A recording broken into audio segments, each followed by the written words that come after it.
Buonasera a tutti, buonasera. Stevie P, I think this is going to be a long one, so shall we get the show on the road? Yes, sir.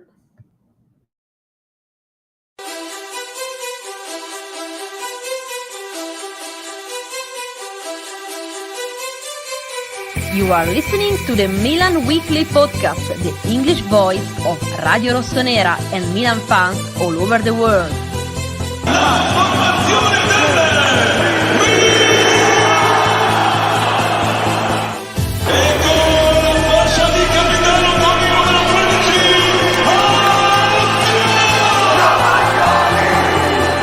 Rafael Leao produces a moment of utter magic.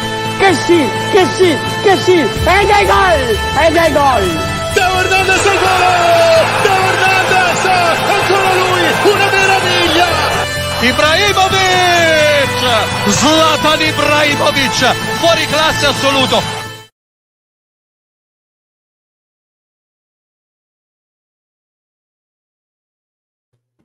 Cari amici sportivi, welcome yet to another edition of the Milan Weekly Podcast. Here where we talk everything Milan.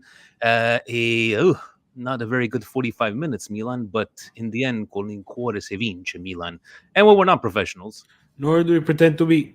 Yes, good evening to everybody. Yes, to Adamo. Steve and I last Monday it was a long day. It was a day off, and we thought we got all our schedules mixed up. We forgot we had a guest. We forgot there was a game to so no days off for Vinny T and Stevie P over here. But what a week it was, Stevie P. But let's get some stuff out of the way before we get into the game and our special guest. Stevie P, I just wanted to first say thank you to anybody that joined last minute for the Milan Club Montreal membership drive.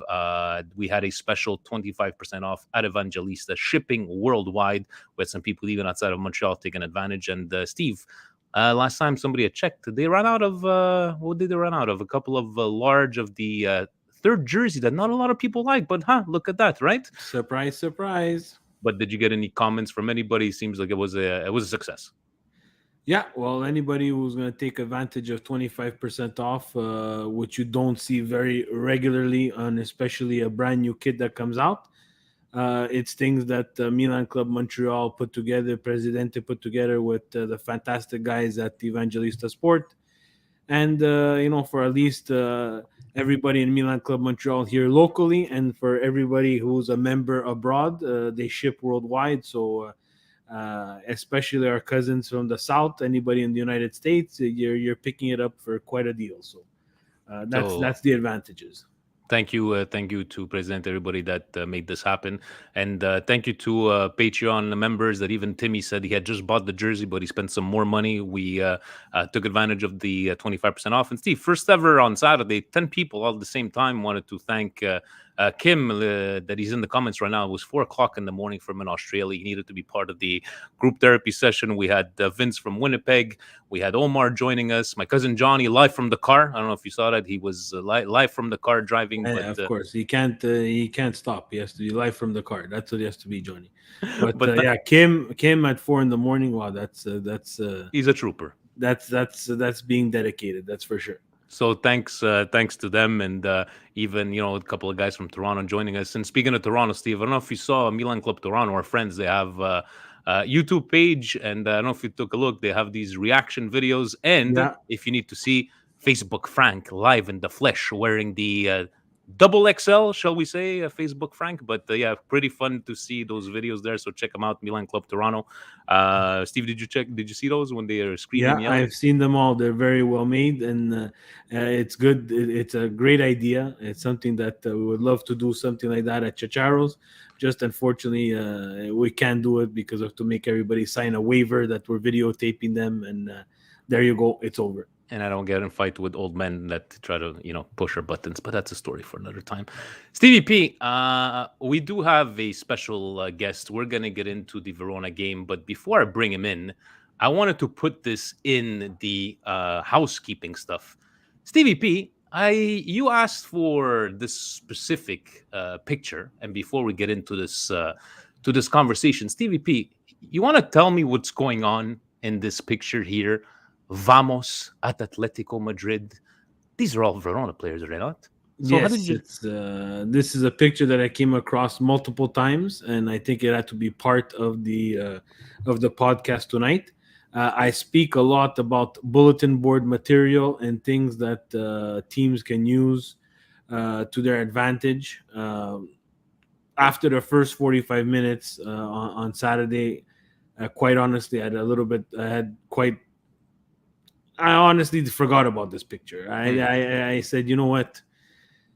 Didn't even cross my mind. But as the game started to change, this picture started to creep back into my mental mindset. And this is, it's a Simeone, Diego Simeone's son.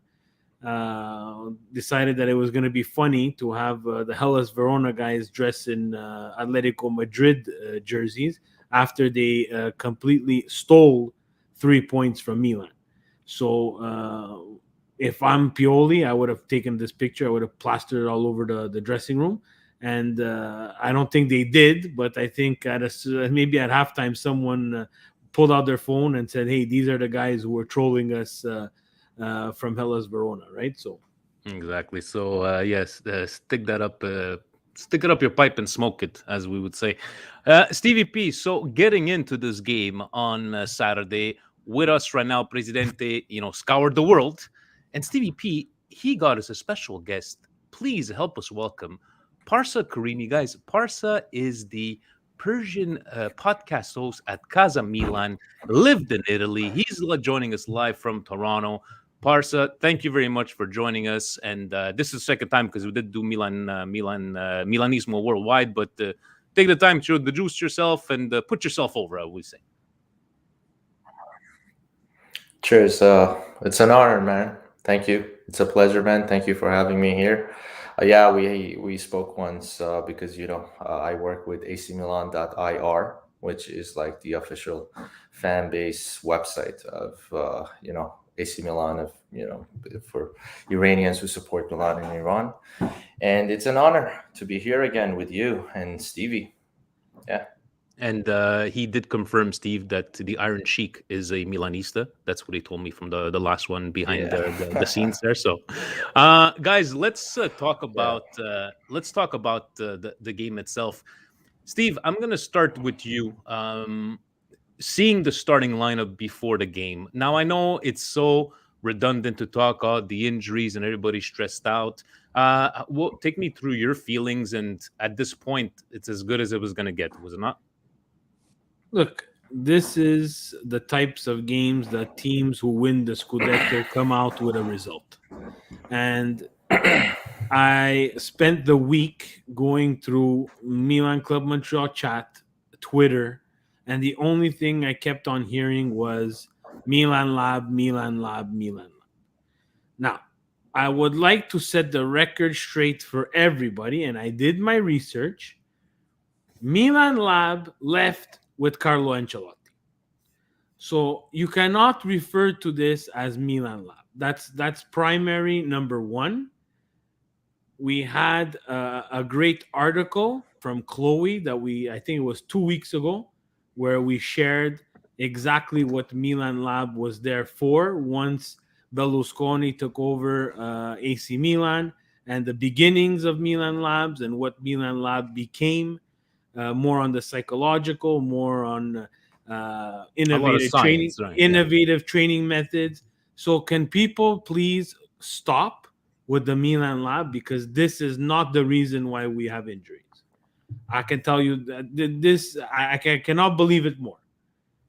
So the injury thing has to stop.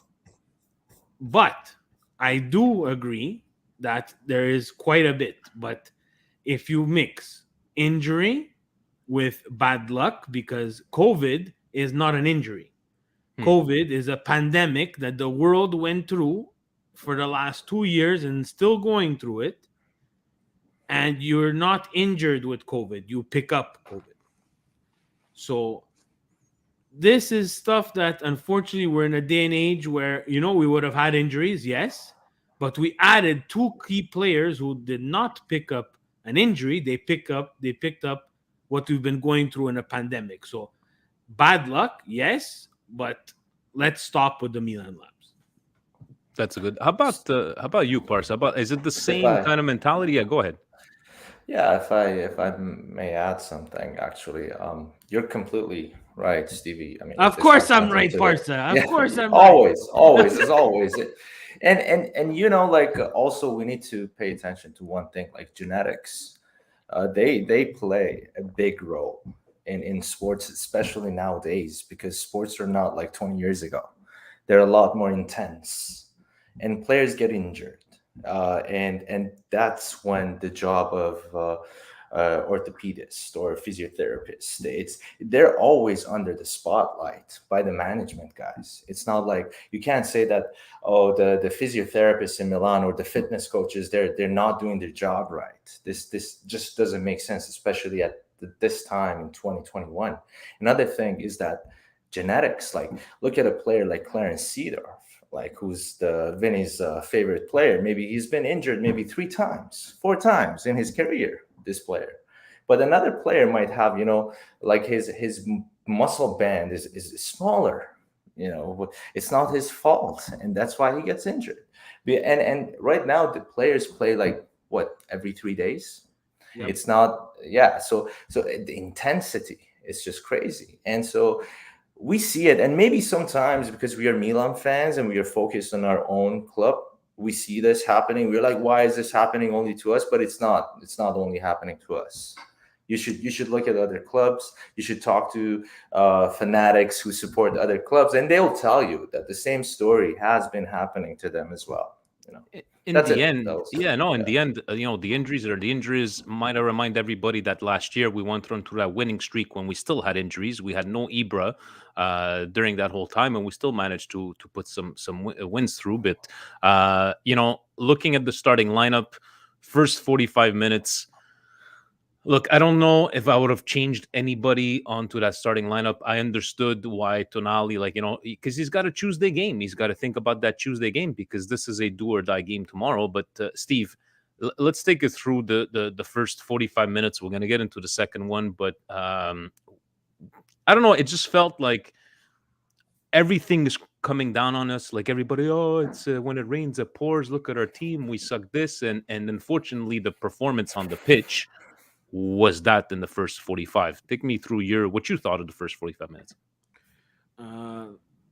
First, I would have changed. I would not have started Daniele Maldini. I'm not playing Monday morning quarterback. You guys know, people that watch the podcast religiously, they know how and what I feel about Daniele Maldini. I think he's still young. I think he still has some growing to do, especially in this team.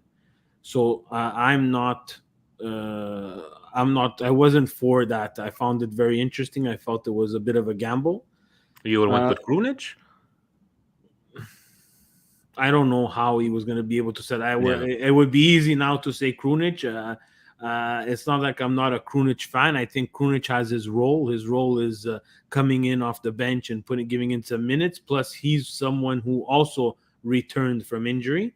So I don't know if Krunic was the ideal.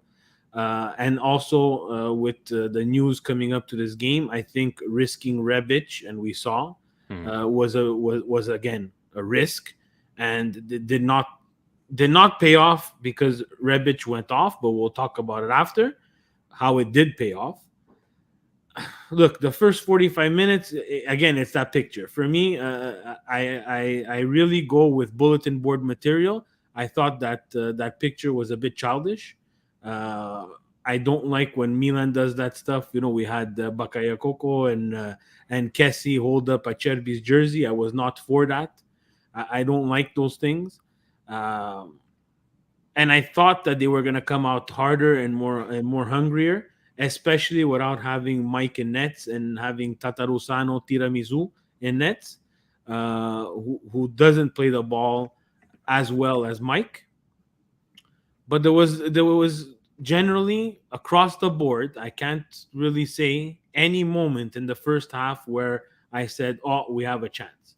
It was really everything not going our way and ourselves making our own bed.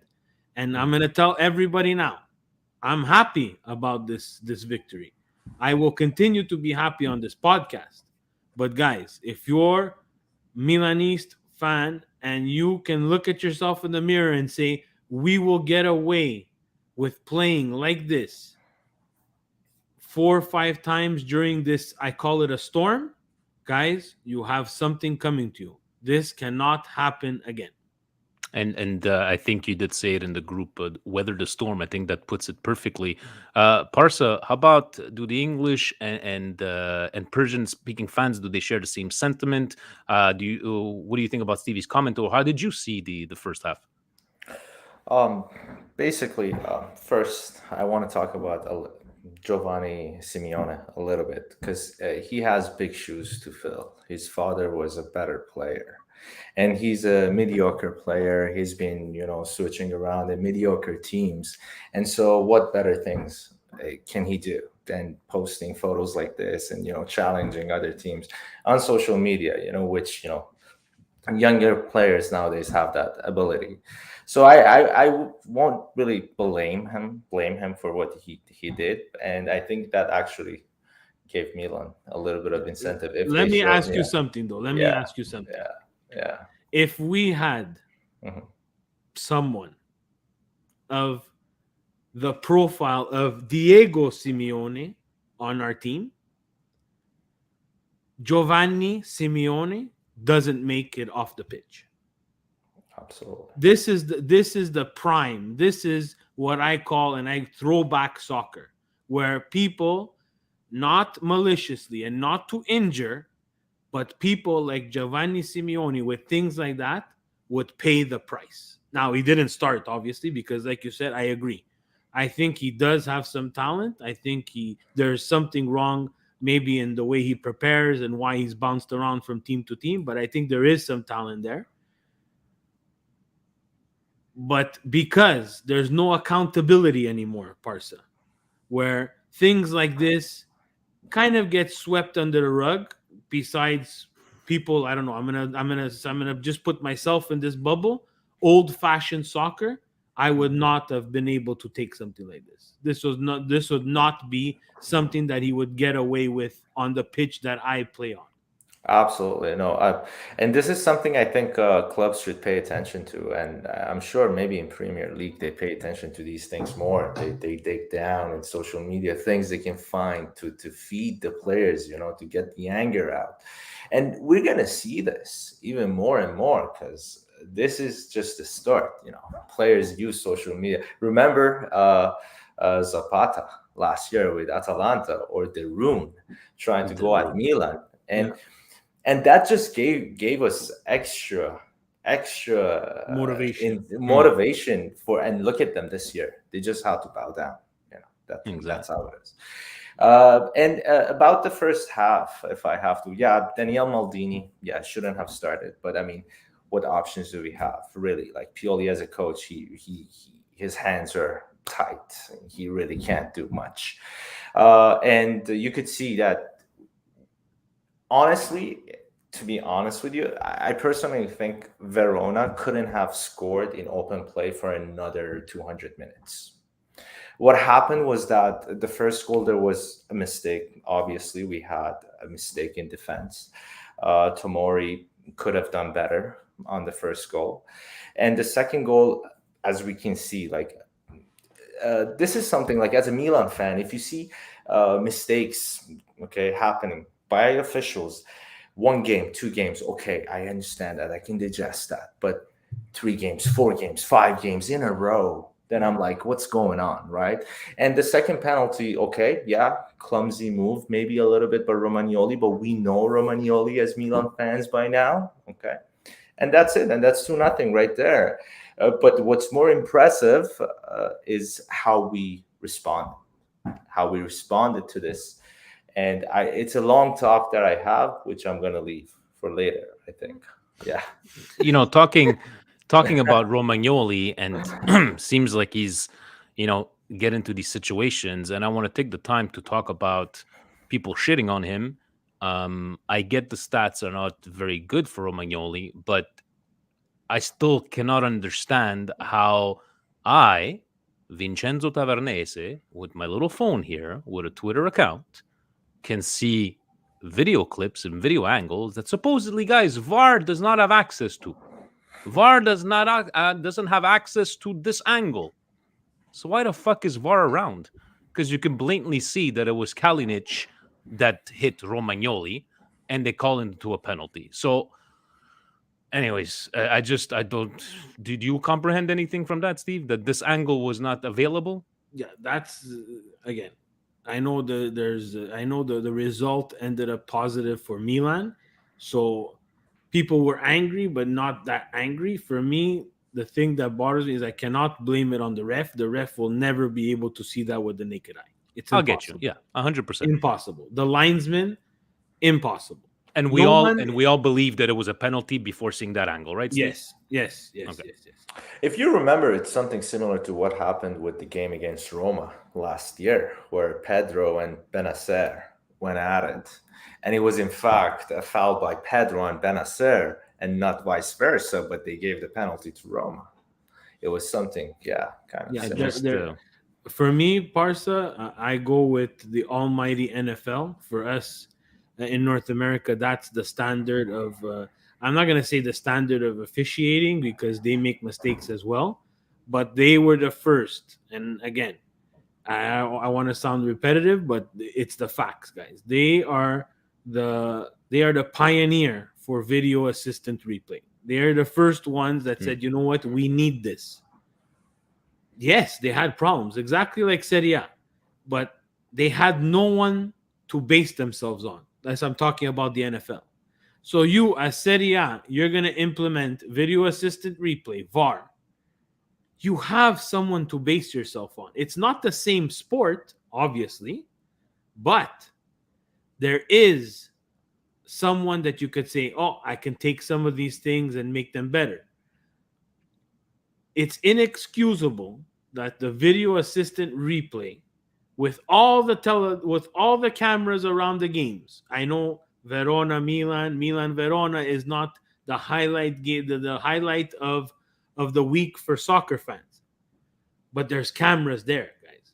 And the thing that the excuse of them not having that angle to provide to the referee, that's something that falls on the league. It does not. Again, you cannot fault VAR if VAR cannot see that angle. So again, for me. And I'm not saying I'm a pioneer on this, but we go back to we're in an archaic league, which is Serie A, who cannot get out of the 1900s. Yeah, you're right. And you know what? It does seem sometimes redundant that we talk about this, but until we get an explanation, let's move on to bigger, better things, just like that handball that supposedly didn't happen. But anyways, second half comes along. Now, we were at the bar, a couple of guys, and to be honest with you guys, I was in my head, I'm like, we're gonna tie this game. We're gonna tie this game. Never in a million years was I thinking that we were gonna win this game, and I started believing. I said, we need a goal in the first 10 minutes, and here are the substitutes that come on. And Steve, a lot of people have liked to trash on Pioli from those few games that he seemed to have had these substitutions wrong. But in the last couple of months, Steve, do we have anything to say about these fantastic substitutions? And it completely changed the game, especially with Leao coming on. Yeah, they're fantastic substitutions, but we don't have too much options. So it's very easy to make fantastic substitutions when you don't have too much options. I'm trying to put it positive. Rebic coming out, Leao coming in. Look, he changes the game.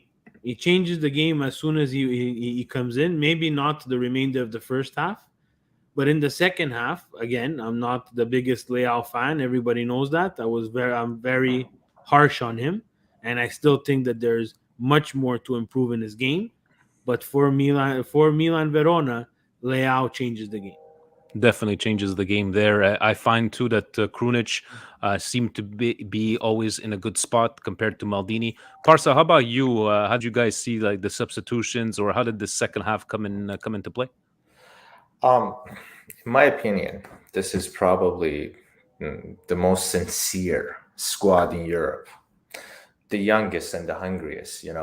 I'm not saying that we're gonna go win Champions League or Scudetto or anything like that, but we have a squad that wants to listen to the coach, is hungry, and is young. That's one reason why we've been doing so good, and Pioli has been able to use whatever he has in his hand. Basically, what happened in the second half, you see that, as Stevie said, like, we don't have much options, but our symbol of weakness, Sami Castillejo, is our symbol of weakness. If you look at Milan fans, they talk about this. They mock Sami Castillejo. They make fun of him. And that's something and even among professionals, when they talk, they point at the right wing position, and that's where we have to improve. We need to improve. So Sami Castillejo is a player that has always been under pressure by the press, by the fans. But even this player, who hasn't even played 1 minute throughout the season, comes in under pressure, 45 minutes, 2-goal down, and he does the job. He's listening to the coach. That's the only thing on his mind. He's not even thinking that, okay, I'm in the game, let me prove myself.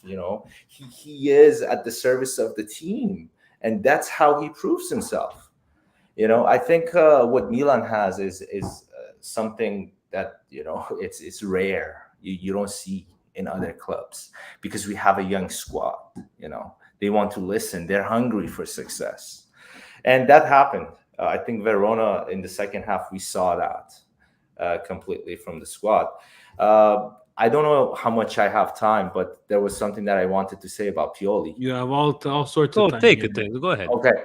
Something I wanted to say about Pioli, basically, because this is something that's also among people in my community. They talk about it too, because they still criticize Pioli. They throw him criticism.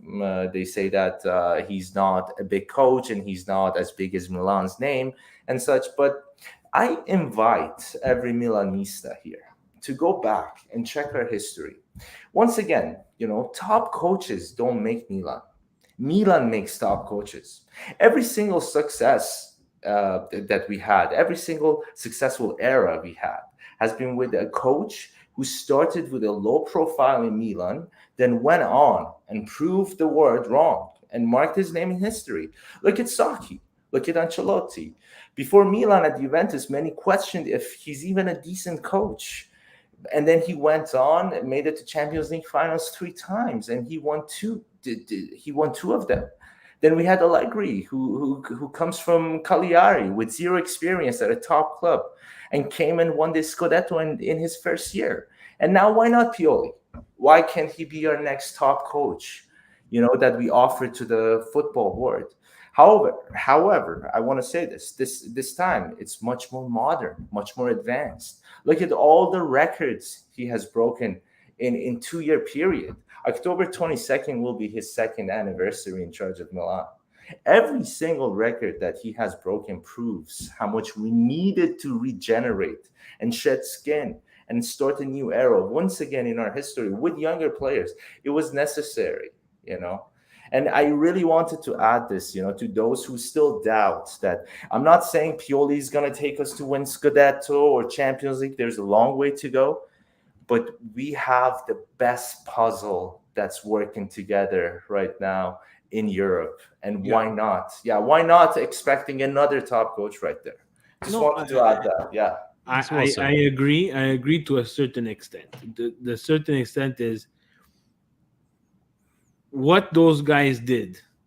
We're gonna leave the Sacchi era out of it, because that was just, we probably will never see that again. We'll never see Milan games. We're never gonna see. We're never gonna see Milan make that kind of transformation again. Like, the Van Basten, the Ruud Gullit. But Steve, did we really had this much competition at the time? Did we No, really but that's have it. 20 But that's top it. clubs going on? There was much less competition.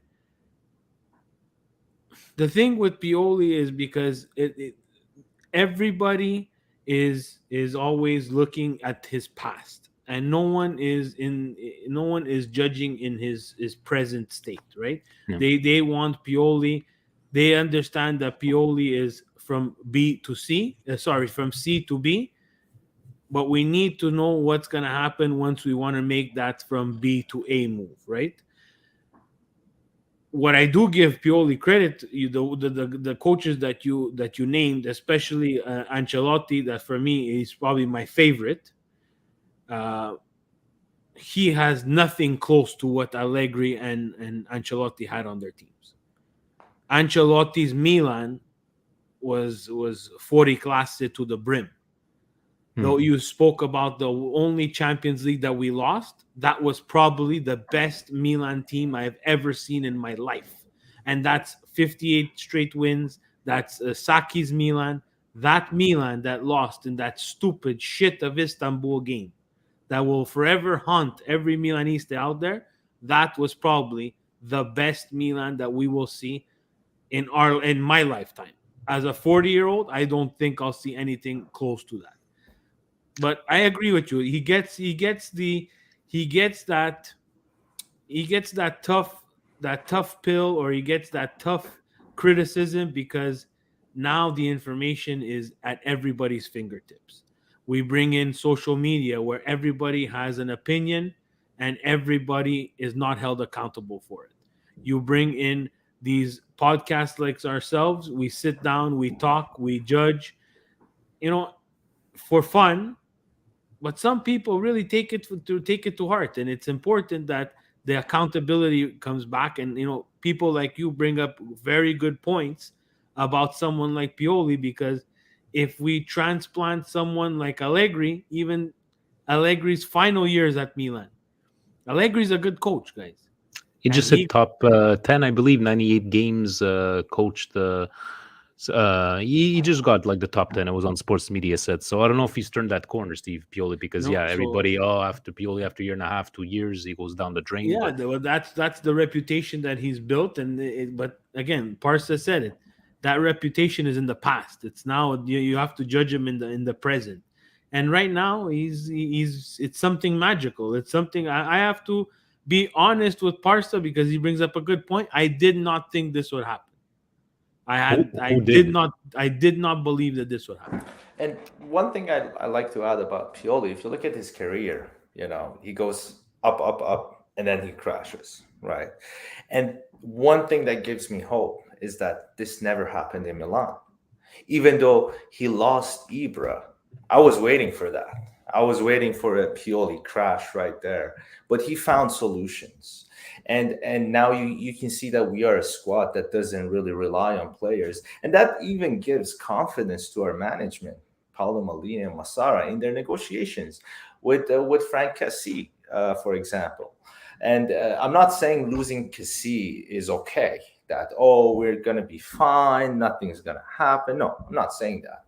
But we have reached a level of maturity that we are like, okay, we can do it with certain players. Why not? You can see it how it happened with Çalhanoğlu. And so I think Pioli managed to basically do something that everyone expected him to fail in. And that gives me extra hope in what he's going to do. Like you said, maybe he's not B to A, but again, I would argue against that, because if you look at his previous squads, he never had players that he has right now in Milan. Everything is working exactly according to what he wants. And I think Brahim Diaz is a perfect example. Çalhanoğlu for $500,000, I don't think that's the reason why he left. The reason is that Diaz was younger, he cost less, he was better for Pioli's plan, and so why not? Çalhanoğlu can walk. Maybe it worked even better for both clubs, Inter, because they needed someone to replace Eriksen. That's my point. I think maybe Pioli, we should trust him for the next 2-3 years. Definitely trust in there, but we're gonna segue for Milan post here. But guys, expecting that maybe that crash from Pioli, the team, Steve saying, we're not gonna get through games like this, 3 or 4 games like this throughout this year, and I'm a bit disappointed, and I feel bad because it seemed to be picking him. I'm not going to go with Maldini for my flop. I'm going to go with Salamakers. I'm sorry. These are the kind of games that you need a kid like this to show us the Alexis that we know. In the end, I think his performance is a bit overshadowed from the actual result itself. But for me, because I wasn't expecting great things from Maldini, not because he scored a goal, but for my flop of the game, Stevie P, I'm gonna have to go with Salamakers.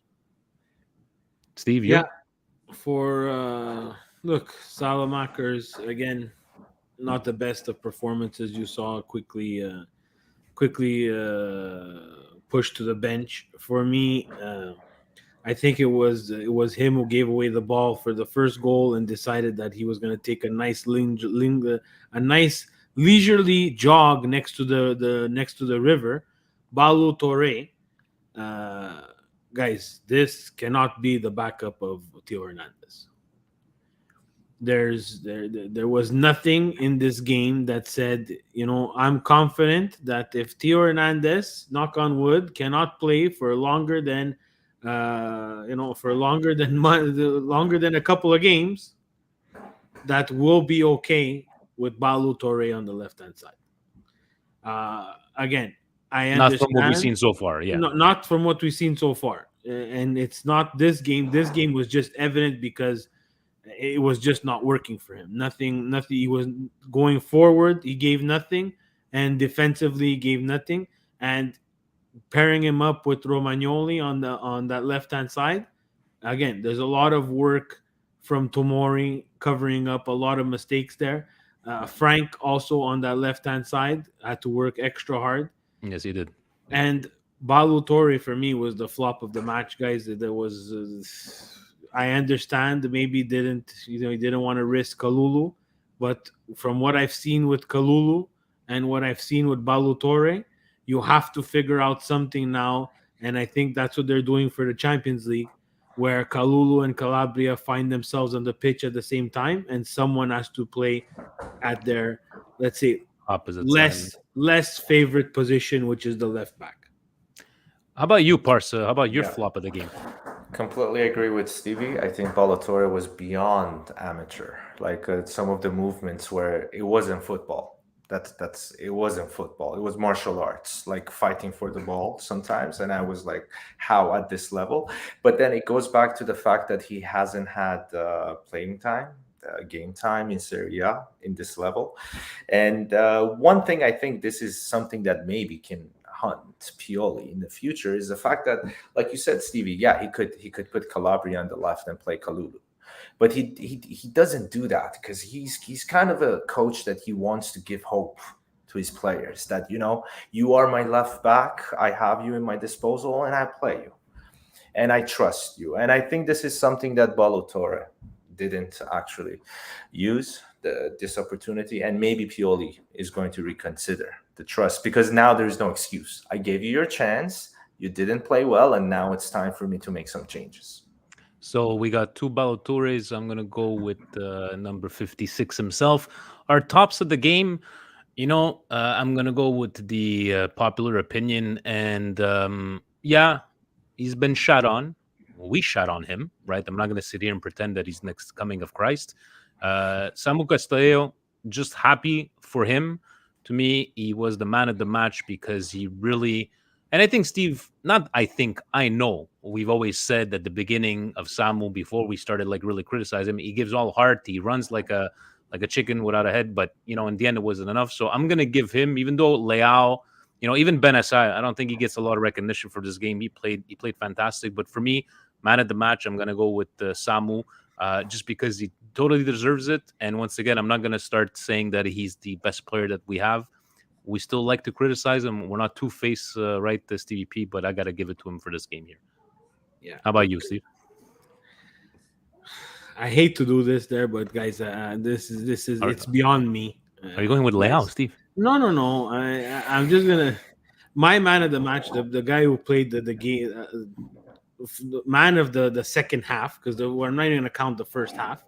But Benacer did so much on the ball, off the ball for the team. Guys, this Benacer is the one that we saw before he got injured. This Benacer starts in the Champions League. This Benacer is what helped us go on a winning streak. Oh, he was grinding, man. He was freaking grinding. Yeah. And I get the whole Castillejo story, guys, but let's be honest.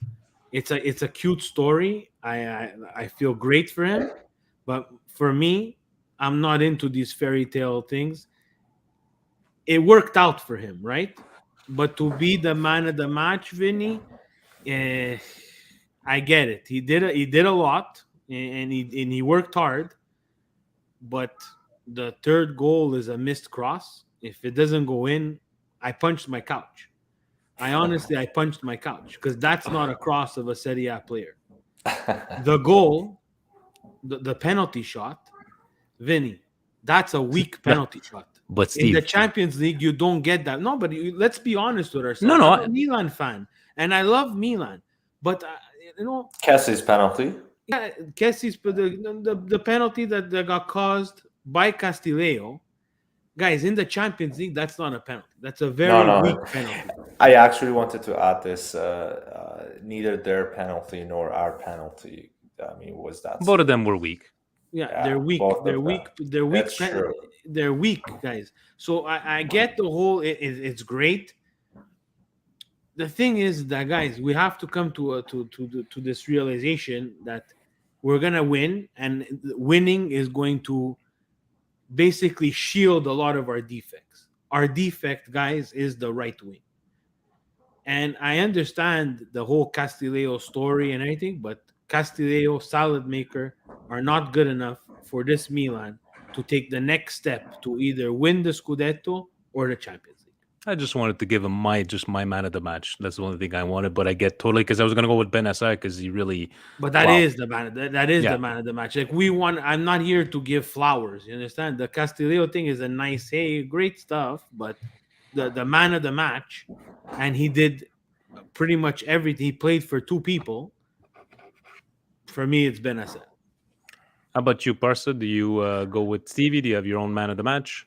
I just want to make a comment about Castillejo. I think everything happened was beautiful. It makes a very beautiful headline. You know, the tears, you know, the drama and everything. The how quote. The players- quote. yeah. You wanna give the quote. The quote was the best thing. The quote for me was actually the best thing that came out of that thing, where he actually said not even his mother thought he would make an impact anymore. Yeah, and this is what I want to say. I think those were basically alligator tears. Okay. I mean, Castillejo is a good player. I'm not saying he's a bad player, but he's not Milan level. Okay. And he has to leave. And he has to leave Milan. And he knows that. And basically what he's trying to do, and especially with that quote, is that he's trying to see if he still has a chance to get that extension. You know, and why not sit on the bench? And I think he's getting paid really well, actually. It's not that low. But now now let's say I'll challenge you with this, okay? Castillejo on the bench, salchicha maker, salad maker on the bench. We still need a right wing. That's three people for one position. Well, You can't and Macias. Exactly. You can't put Castillejo anywhere else. He's a player. That's not how he thinks. He's a player. He just wants, I agree. He's like, I'm just going to go to training. I'm just going to put my best. I'm going to give these interviews, you know, show how I sweat for this jersey. Even my own mother didn't want me, you know. And so that's what he's trying to do. And I don't think it's going to happen. Now, of course, Parsa, people are going to take this segment wrong, right? This is going to be the segment for our friends at Milan Post. Once they post it, they're gonna attack our Twitter and your Twitter, and they're gonna say that we're destroying this beautiful moment. We're not destroying this beautiful moment. We're trying to be realistic about that. We're trying to be as real as possible.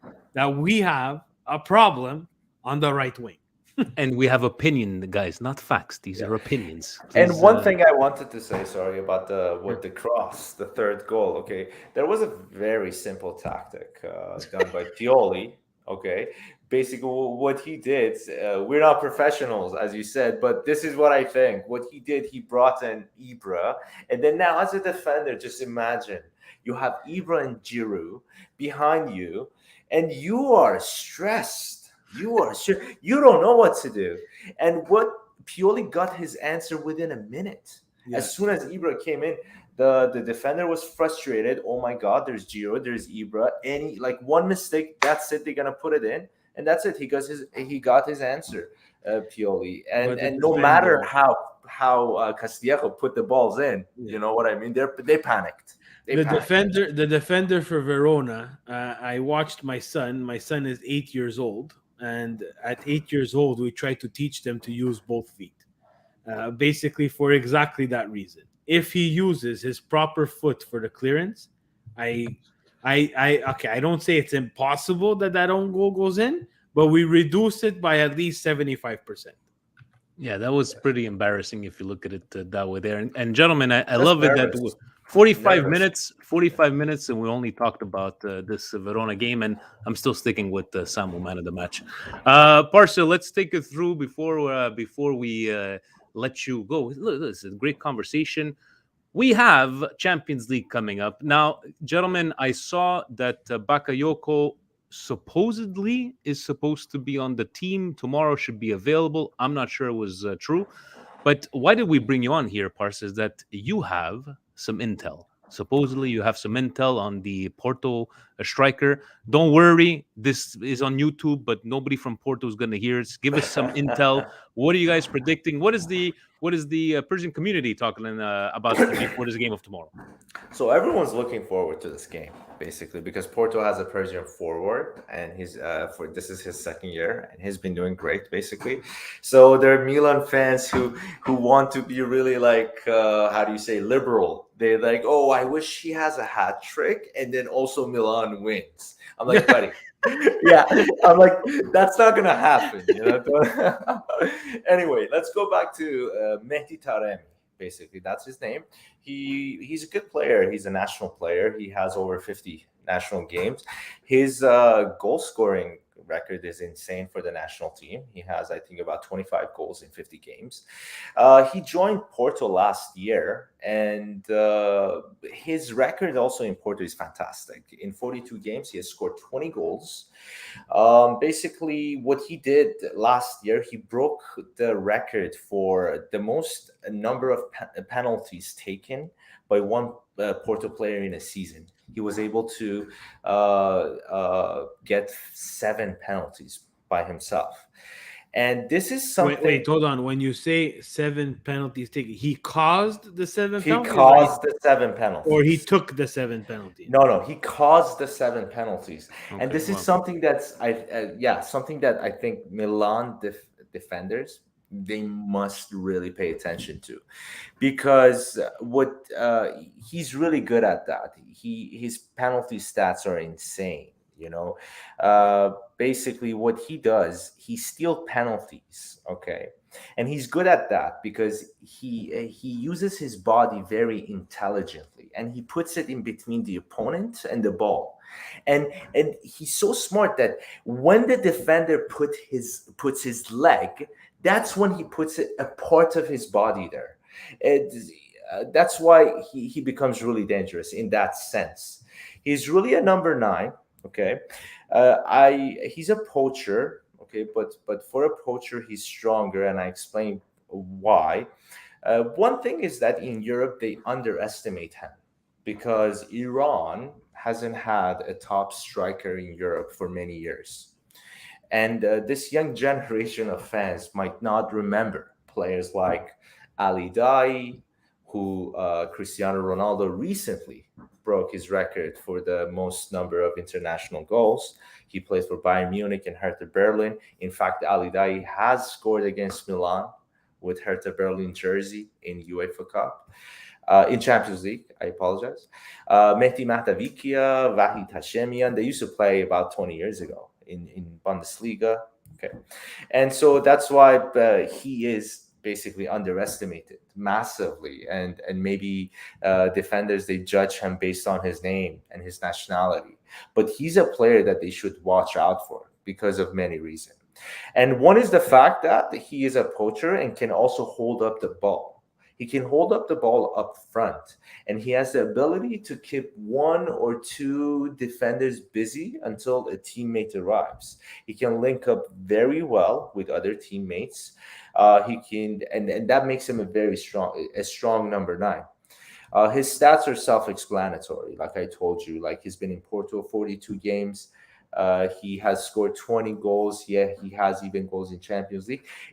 One thing that I wanted to say against Atletico Madrid, he scored, in fact, a correct goal. The goal was ruled out by VAR, and they took that 1 point. So this is actually a huge disgrace for Simeone, that all the 4 points that he has right now in Champions League are gifted to him by refs. No, don't say that, Parsa. Please, we don't want anybody to attack the podcast. No, we're gonna get attack your home.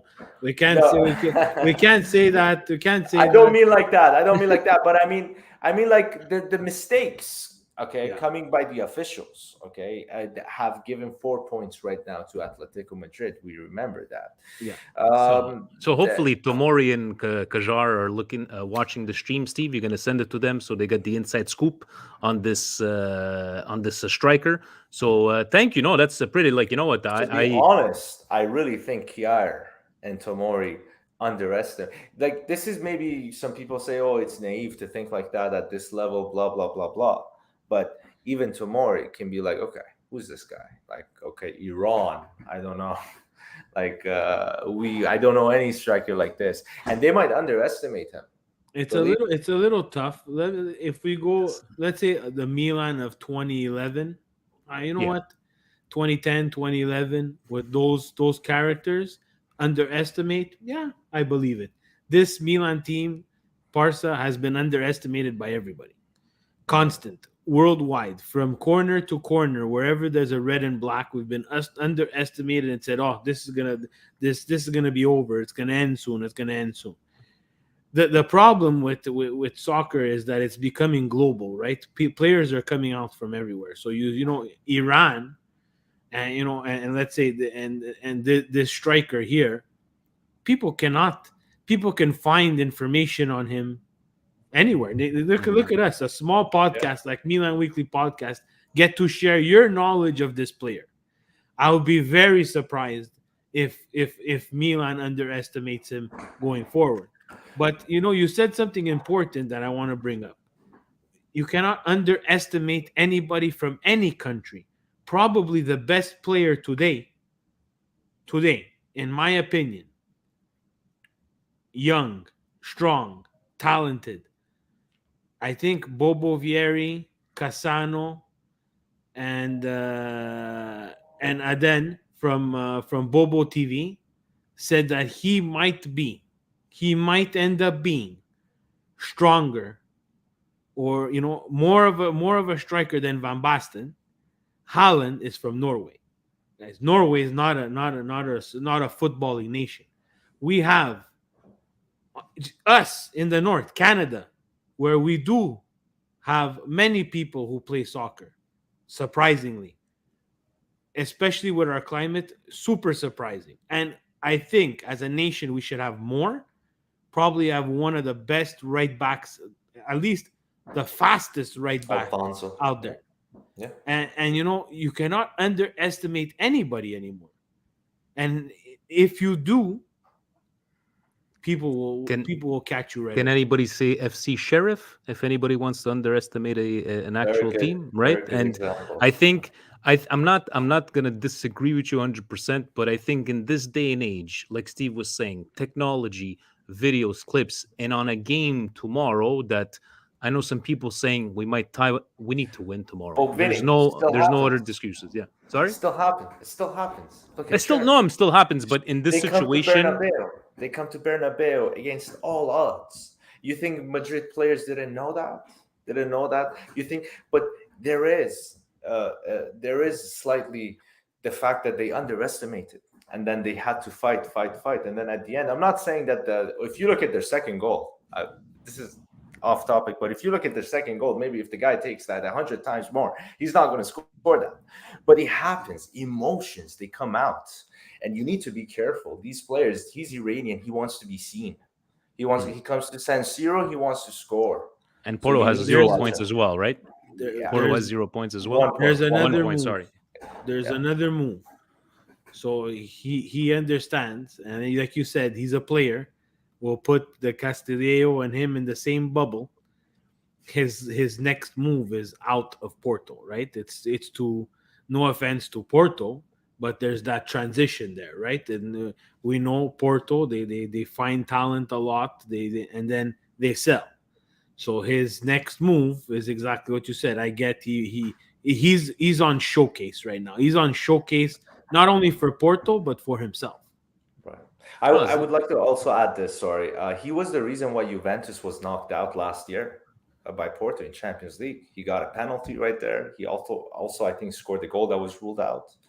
So we need to watch out. And saying this, having said that, he has weakness a lot. His passing abilities are like Asian player. Okay, no offense, but it's lower. Okay, comparing to European level, he can get lost in the game. It's possible, but I'm saying that we have to really look at for these players. That's all. Yeah. So let's hope we come out strong tomorrow. And when I looked at this graph, I'm like, it's true. Florenzi too. Florenzi there is the we're looking at the right wing option. Steve, we had Macias, and now we have Florenzi. But we shall see what the musters up tomorrow. 3:00 start Eastern time. Parsa, I wanted to thank you so very much for joining us. Please let anybody know. How did they reach? How did they listen? How did they get in touch with you and saying listen to your podcast? Basically, acmilan.ir. Okay, but everything is in Farsi, so that's the Persian language. But I'm personally on Twitter at Parsa Pace. That's my username on Twitter. If anybody wants to follow me, it would be my pleasure.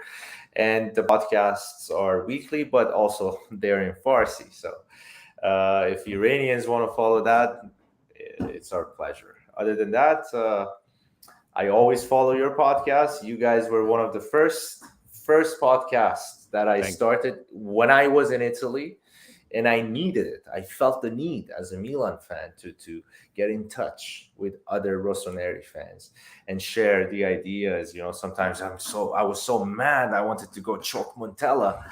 And then I would talk to a Milanista and I feel calmer. I'm like, okay, the future could be brighter. And in fact, look at us right now, you know. Montella. So, yeah. Those were dark days, Parsa. Those were dark days. Parsa, if you're not busy, stick around. We're gonna just go make fun of the rest of Serie A. You know what? We've been okay. You know, we're not going anywhere. Montella, Steve, what do you like to say after every game? He was always smiling. Montella, every game was good. Abbiamo giocato bene, abbiamo fatto bene. I ragazzi hanno dato tanto. Andiamo alla prossima partita, and we lost 4-0. Like, come on. E dove Montella adesso? Yeah. Exactly. Now he's in Turkey with Balotelli. Exactly. Taking a look, guys, of this week's. I know I was just reminding Steve when he was always smiling. He used to get so nervous because he was smiling after press conferences after losses with Montolivo next to him. Parsa, you're someone like us, you know, and for me, I'm the worst example. I wear my emotions on my sleeve. I would be a terrible coach. Actually, I would probably be a very entertaining interview after a loss because there would be no PR guy that would be able to control me. No, and I'm not saying, and I'm not saying, throw everybody under the bus. But, sometimes the fans, they want to hear it. When your team sucked, we sucked. I don't want to hear this whole fluff and PR stuff that, you know what, we gave our 110%. We were read to the limit and, we're going to do better next time. Fuck you. Sorry for the language. I'm saying sorry because we have a guest, the rest I wouldn't really care. But fuck you and tell me when my team sucks, they suck. They suck. Pretty much. And speaking, and we didn't have bad players. We had good players. We got Bonucci. He's our record-breaking signing. We had good players in those 7 years of Montolivo. Okay. The guys, taking a look very quickly at this sheet here, and I know it's going to be a long conversation, Steve. We could talk about Cagliari, we could talk about Spezia, or we can talk about Lazio Inter. And I want to get your thoughts, Steve, because Marco the Interiste was at Ciociaro's. He was livid in this day and age. There's a guy down, and I was just trying to figure out. I'm like, but didn't you guys keep on playing with your player? It doesn't matter. They should have voted out. What a mess. What happened with Korea? Then supposedly Handanovic is telling off Sarri in the tunnel. Steve, were you enjoying this game and seeing all these shenanigans? Yeah, this was entertainment for the casual, the beginner, and the experienced Serie A viewer. These are the games that I wish we would have, that NBC EPL type of coverage, because guys, this, you could team it up with Vinny, one of your wrestling, one of those WWE a Raw or a SmackDown. It was a dusty finish, Steve. They Yeah. call it a dusty finish. This is what it's about, guys. This is Serie A. It's unexplainable.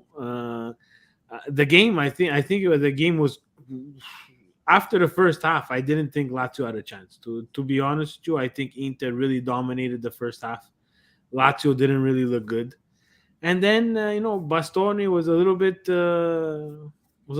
in a giving mood, and the PK for Lazio puts them back into it, right? So again, Immobile scoring for Lazio, doesn't score for Italy, but for Lazio, he's gonna score. How about you, Pars? I don't know if you caught a bit of the shenanigans. Yeah, I'm actually in touch with SS Lazio Club Iran. They have fans in Iran, actually. Oh, nice. And yeah, before our game against Lazio, we had actually they participated in our podcast, and the one thing they said actually made sense. They said that the owner of Lazio, is it Cairo? No, Cairo is the owner of Torino. Lotito. Lotito. He's a They bit said special. Lotito, kind of, stubborn. So what he did after Simone Inzaghi left with all those, shenanigans, he's like, you know what? We want to become better. We want to spend some money. So he went and he brought a coach like Sarri. He could go and bring Italiano. But he brought Sarri because he wanted to see a project. He wanted to see Lazio grow. And so they kind of believe, Lazio fans, they kind of believe in their project. They kind of believe that Sarri can lift them up over time. So after 7 games, the Sarri ball, we should see it more and more. So I think Lazio is going to start performing more and more than before. And what they did against Inter has problems, guys. Inter has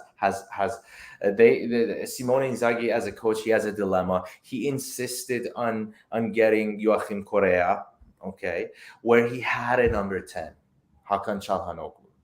And now he's playing Hakan Çalhanoğlu where in a position that doesn't work. And he's just number 10 on paper.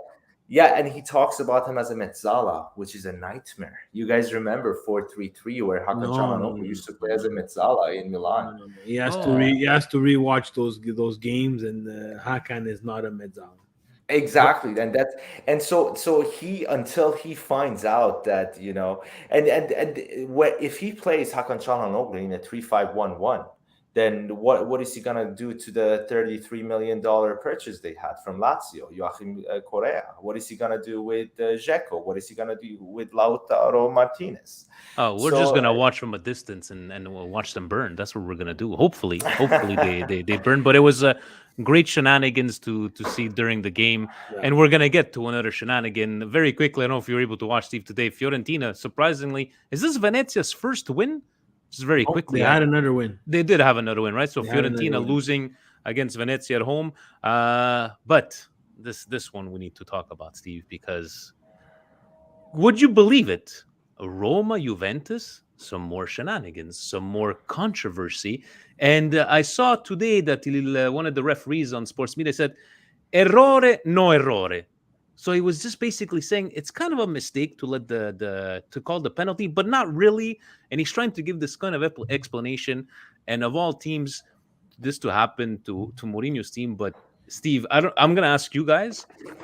I did not see a Juventus, a strong Juventus here today. I saw Roma not taking advantage of their chances. But I don't know. What did you think about this? Or were you impressed by Juve? No, Juve, again, I'm going to continue. We're at week what? We're week 7 now? 8. We did 8 already, yeah. We did 8? Yeah. Week 8, Juve has some serious problems. Guys, unless you're reading Gazzetta dello Sport and Tutto Juve all day long, and you see how the journalists are scared to say Juve has a problem, well, Milan Weekly Podcast, I can tell you, Stevie P, Vinny T, and Parsa, I'm pretty sure he's going to agree. Juventus have a problem. Juventus got ahead on Roma having a lapse in concentration. Mhm. Roma did not look, again, for periods of the game, they look like the Roma that we've seen for the first 7 weeks. But for a period of time, also them, I guess they got caught in the moment. But guys, Juventus, again, after taking the 1-0 lead, 10 people at the back, guys. Juventini are not going to tell you that because the game ends 1-0 Juve. Gazzetta dello Sport is not going to tell you that because it ends up 1-0 Juve. But Juve from back to front have some serious problems. And speaking of problems too, I didn't like that whole. It was a Tammy Abraham and Veretut who's taking over the penalty this night, because a lot of Juventinis will say, "Yeah, okay, they should let the game play, but you still didn't score on the penalty." And it's not like Chesney is God's gift to goalkeepers. Parsa, did you take a look at this game, or what did you think about the whole shenanigans? Yeah, I saw bits and pieces basically. Well, Juventus is Juventus. I think one advantage that they have is Massimiliano Allegri. He's a good coach. We should admit to that. Yes, in the beginning of the season, they looked awful. He looked awful. Also, he has a young team. I think Juventus is at year 0 right now, and they're doing okay. I think, and that's the advantage right now is Allegri. Maybe he can get the best out of his players. I won't basically cross them off. They still are contenders, in my opinion, for Serie A. Other teams should watch out. Again, because of Allegri, while other coaches play snake and ladder, he's playing Super Mario in 3D. I think he can get the best out of his players. I'm not saying Juve has the best players, but they have young players. I think he has the potential to be a world-class player, and Juventus has work to do, but they are there. They have work. Hey guys, it's 8 games in, and you're 10 points behind. Something, no, Steve? Look, the game changes on the penalty. The game changes on the penalty. That is a refereeing mistake, which again is shenanigans and stupidity for the league. You have the ref basically having a conversation. Them against Chelsea. Sorry. No, go ahead. No, remember them against Chelsea. Yeah, I think Allegri did a really good job. Beating the Chelsea with that Juventus, I think, was just because of him. Not because Juventus had the manpower, in my opinion. Yeah, but that Juventus that beat Chelsea should be beating Roma convincingly, right? Not necessarily. Not necessarily. We again, I love to rub it into the Roma fans. I have a dear friend that's a Romanista. I have a lot of Romanist dads that I meet up with at soccer when our kids play together, and I have to entertain their Roma questions in terms of how great they are. Roma this year was a bit different in terms of they have now this high profile manager Mourinho who takes care of all the of shifting pressure. I like to call it shifting pressure towards him instead of the team. We talked about it earlier with Parsa. Their key is Zaniolo, and if Zaniolo's healthy, that's another turning point in the game because they kind of dipped a bit there. And luckily, reading today, there's no structural damage to his knee. Parsa brought up someone like Clarence Seedorf that got hurt 3 times his whole career, and we're looking at someone talented as Zaniolo who's gotten hurt 3 times in the same year. And not a small injury, not a pull of a muscle. There's a ligament damage, both knees, and so on and so forth. But the penalty, guys, why it pisses me off is because that is, again, it's not only for Milan, guys. This is an excuse that Roma can have too. This is a moment in the game that the game shifts. At 1-1, Roma plays differently. And for the ref to have a conversation with the player at halftime, basically telling him, I didn't have to play advantage. There's no advantage. I have to call the penalty shot. This is, guys, a professional referee for Serie A and probably one of the most experienced. Forgot a rule, guys. He forgot a rule. How could that be? And you know how the newspapers came to the defense of the referee and Juventus? There was a handball by Mkhitaryan. They went as far as to go find something to justify the referee forgetting a rule in a soccer game. Because these things cannot happen, guys. And again, we have the shenanigans of Lazio Inter, which is TV entertainment, guys. Yeah, it's cheap, it's Jerry Springer style, but it's entertaining. But then you have things like this, where the referee forgets a rule, which is unacceptable. But to Mike's question, Steve, I think they would still be talking about it. Mourinho would have brought it up. Guys, the goal was a sure thing. The ball hit the back of the net. It hit the onion bag. You're at 1-1. When he says, no, you have to take a penalty shot, you're back to 1-0. And it's not guaranteed that you're going to score from the spot. All right. But Mike, you and Tina, but always nice and respectful, still watches us. No, for sure.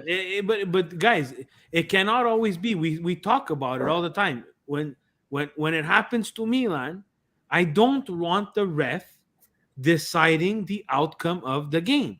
Here, the ref obviously clear-cut decided the outcome of the game. And we can have our fair share of complaining about penalties against us, and then you have to hear like a Twitter post that look at Milan, 23 penalties since last year, number 1. And somebody had to actually post back and show, look at all these penalties, and they're all legit. And anyways, people like to talk. So instead of talking about, the bad calls, or this was a bad call. This was a very bad call.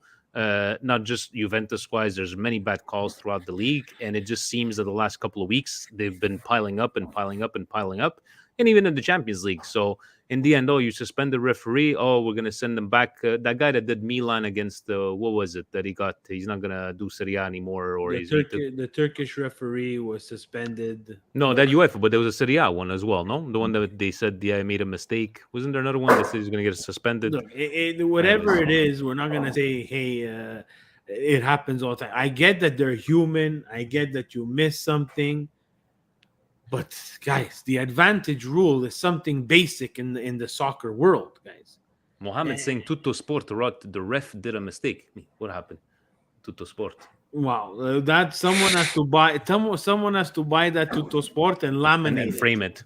Frame it. Let's end up Serie A, guys. Parsa, I'm gonna ask you. Wait, before we move on, guys, Enrico Chiesa touched the ball maybe 2 times in this game. I didn't watch it from beginning to end, but again, Mikey's gonna understand this. Enrico, play this for your Juventini friends who say that nothing is wrong. Enrico Chiesa touched the ball 2 times. Guys, Rome is playing well, but Rome is not a powerhouse of defensive players. Juventini listening to the podcast, play this for your friends. Enrico Chiesa, Federico Chiesa, Enrico Chiesa, whatever you want to call him. Chiesa touched the ball 2 times in this game and then got subbed off. There's a problem at Juve, guys. Speaking of a team that doesn't have any problems, or is it just too good to be true? Parsa, Napoli. Are they for real? I watched this game, and I'm like, these things could go good for Milan. It's late into the game. Napoli seems to be doing everything but score. Osimhen is, fantastic talent, but they end up getting it done. 24 points in 8 games. Are they for real? There is a graph I wish I could share with you guys. that shows basically the attempts that each team had and the amount of goals that they actually had compared to those attempts. And Napoli sits behind Milan and Inter and Rome, in fact. So yes, they have been collecting points. Kind of, they have been squirreling away points, but they will melt like snow. Yes. They haven't had any challenge so far. The only real challenge that they had was in Europa League, and you could see their reaction to it. I think Napoli is a good team. They have a good squad. They have really good players. Spalletti knows how to get points and save them, especially from lower teams, lower profile teams. But Napoli still has a long way to go. I think the fact that they have to face big clubs one after the other will hurt them really badly. The only advantage they have is the fact that they're not in Champions League. Okay, I hope they go far in Europa League, so that that can kind of drain them out there. Other than that, I don't see them as a club that can actually be considered as a serious contender. Maybe this will change by January. I don't know. But we have to wait until January to say that Napoli can actually be a Scudetto contender. Okay. That's what I think, yeah. Steve, you think the crumble is coming, or this Napoli? Mike put it in. It's great. Thanks, Mike.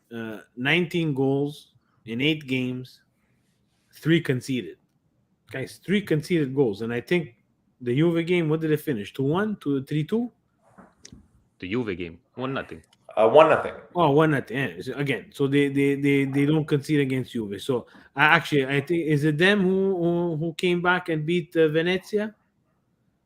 Anyways, I don't remember. Okay, so I don't my think point they've ever fallen behind this season so far. Yeah, guys, if Torino has a striker in this game, Torino makes it kind of the same game that Milan had against Hellas Verona.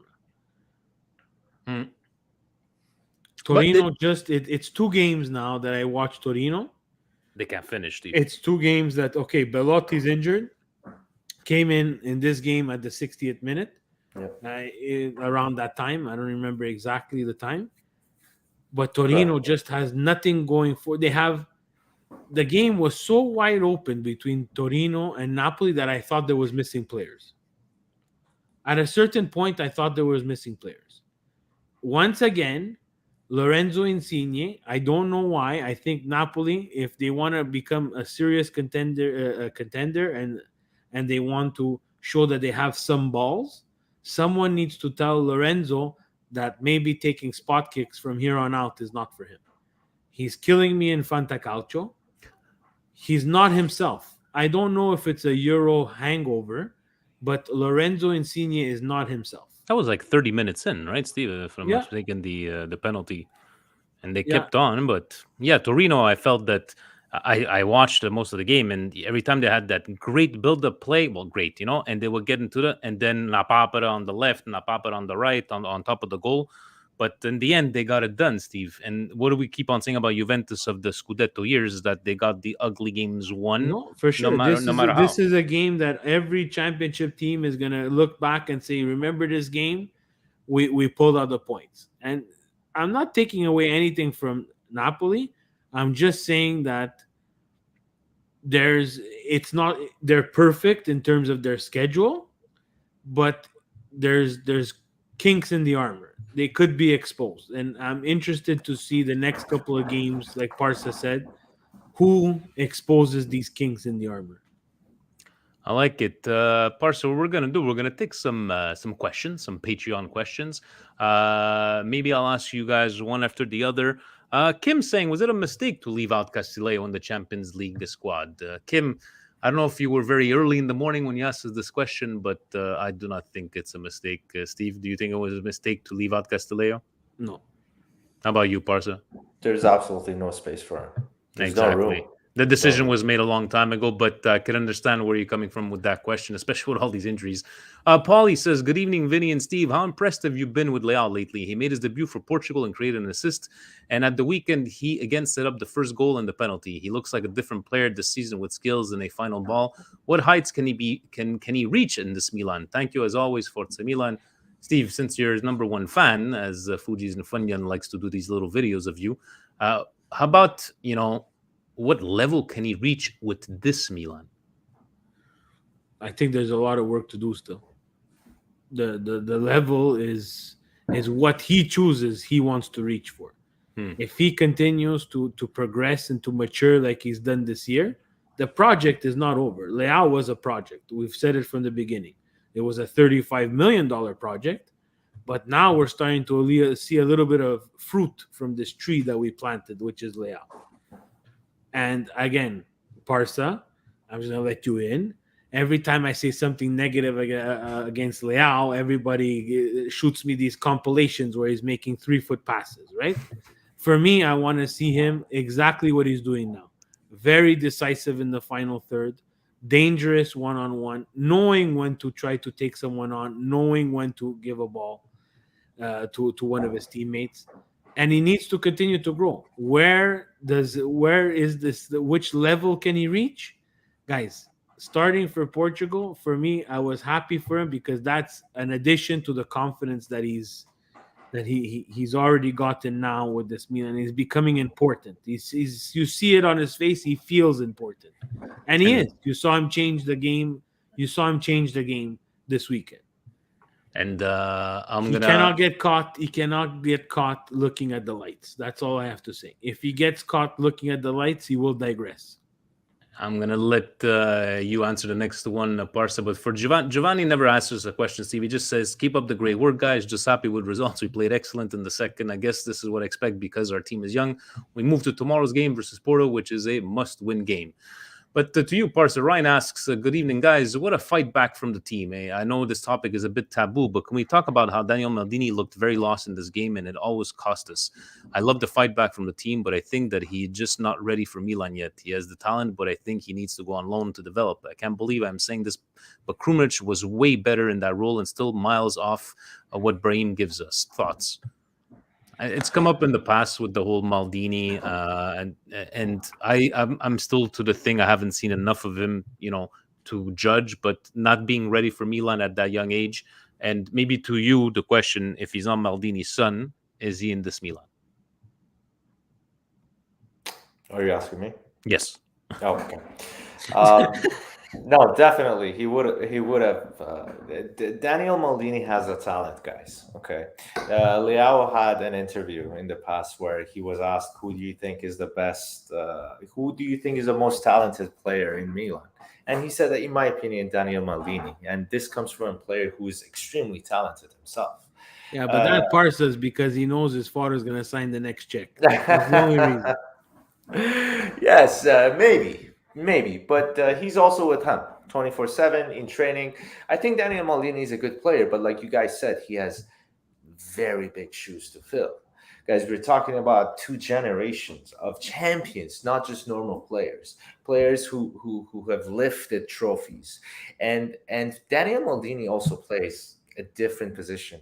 Okay, it's different. The competition is huge for him, and he's very young. And like they said, he needs time. I don't think he did that bad. He was just lost, like a lot of Milan players in that first half, because Milan was just confused with its plans. But I think, like every other player that has grown under Pioli, he will grow in time under Pioli's terms. So if Daniel Maldini got to play against, I think it was Venezia, or was it against Spezia that he scored? Spezia that he scored, right? Then that was the correct decision, right? So also here was the correct decision. Maybe Krunic was not ready to start the game, after this long, And also, if you guys remember, in the first 10 minutes, Maldini got close. If he was a more experienced player, he would have the cross that Rebic had from the left side. Okay, and he took the ball immediately, if you guys remember. If he was more experienced, he would have put it at least in the in the frame. So Okay, so you it's just believe about it's time. It's just so about you give him time. more time. You give him Yeah, more just time. give him more time. I think maybe loaning him out. I wouldn't say that would also be the greatest idea, because we have great players right now in Milan who have grown and can show him the light, and he has grow. He can grow with them. So it's not necessarily like a case like Colombo, okay, or Pobega. Yeah. It can be much faster because the man has the talent. He doesn't. He just needs some guidance, I think, and confidence, in my opinion. All right, Steve. Let's close off with this one. When would you give up on the Maldini project? They're never going to give up. They're never gonna get up. I think They're never going to give up, and that unfortunately is going to be a flaw in this fantastic project, because it's going to go against a lot of the things that they're trying to do. His right move was to be loaned out. Yeah, golden boy. They just choose anybody who's under the age of 20 and they put his name on there. Saying it was hiding from the ball on Sunday, and that to me shows a player with a weak mentality. So a bit what we're touching, still very young, but we shall see, guys. We shall see what musters up, guys. Parsa, we're going to put you on the spot. You're going to come up with basically your indigestion of the week, when you ate too much and you have this indigestion. And then when you feel better, you know what brioche is. Your brioche of the week, because you lived in Italy. So I'm going to give you some time to think about it. Stevie P, did you think of an indigestion this week? Something that made you, not feel very good? Yeah. So there was a charity match for Marseille. And people think that it's funny to make fun of players that have put on some weight. As someone who is not skinny and has never been skinny in my life, I say shame on these people who post things like Samuel Nasri when he was younger at Arsenal and now at Marseille, retired. No matter how long it is, no matter what it is, you're shaming this person. Right? And we talk a lot about racial abuse and stuff like that. This should fall in the same category. You don't know what's happening in this guy's life. You don't know why he's put on weight. Who cares why he put on weight? Why would you shame him? Have you ever seen Wesley Schneider, Steve? These guys, they're retired. They want to let go. They want to eat whatever they want. And then you have to go put body shaming a guy like that. That was crazy about it is that, some accounts, and I'm not going to go. You choose to post whatever you want to post.